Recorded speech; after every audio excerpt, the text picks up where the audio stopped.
गरिमा अग्रवाल आप सभी का वंदन करती हूँ, अभिनंदन करती हूँ।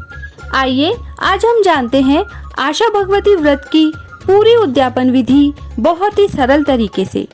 इस व्रत में आश्विन या आसोज महीने की कृष्ण पक्ष की अष्टमी यानी श्राद्ध पक्ष की अष्टमी तिथि से कहानी सुनी जाती है। यदि आप इस व्रत की कहानी और पूजा विधि के बारे में जानना चाहते हैं तो नीचे डिस्क्रिप्शन में दिए हुए लिंक पर क्लिक करके देख सकते हैं। इस व्रत की कहानी 8 दिन तक सुनकर 9वें दिन यानी नवरात्र स्थापना वाले दिन व्रत रखा जाता है। इस व्रत में बिना नमक की 4 मीठी और 4 फीकी पापड़ी या सुहाली खाई जाती है। आशा भगवती की कहानी 8 साल तक सुनते हैं, लेकिन जो सुहागिनें 8 साल तक इस कहानी को नहीं सुनना चाहती हैं, वे पहले ही साल कहानी सुनकर उद्यापन कर देती है।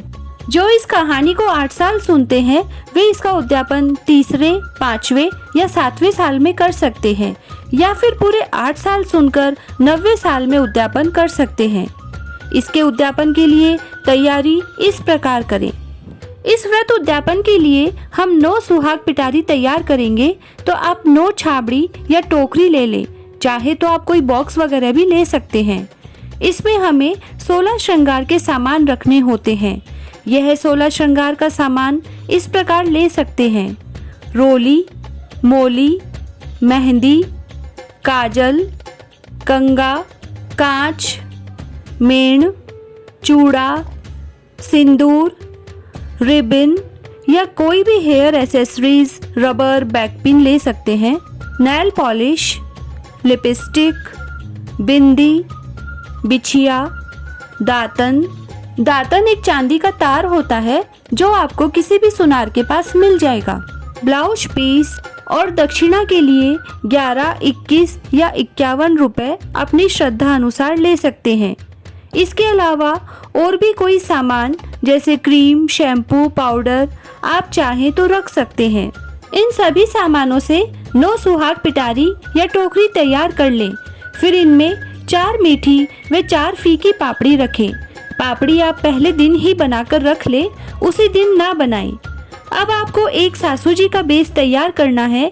इसमें आप साड़ी, पेटीकोट, ब्लाउज, चूड़ा, बिंदी, रुमाल, 5 गहने कोई भी ले सकते हैं: पायल, नौचपिन, नथ, चांदी का छल्ला, बिछिया, अंगूठी, ईयररिंग्स या फिर कोई भी बड़ा गहना रखना चाहें तो आप अपनी श्रद्धा के हिसाब से रख सकते हैं।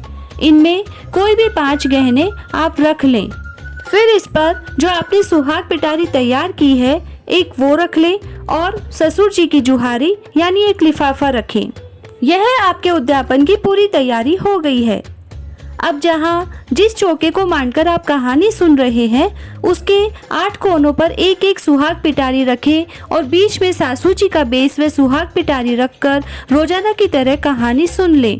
कहानी सुनकर सारे सामान पर रोली की छींटे देकर 7 बार हाथ फेर कर कलप लें। फिर सासू जी का बेस सास या ननद को पैर छूकर दे दें।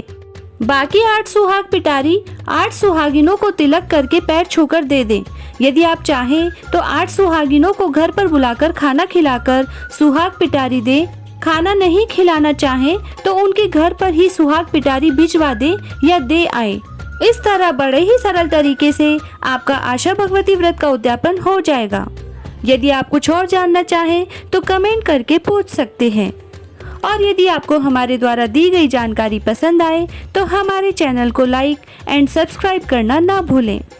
जय श्री राधे।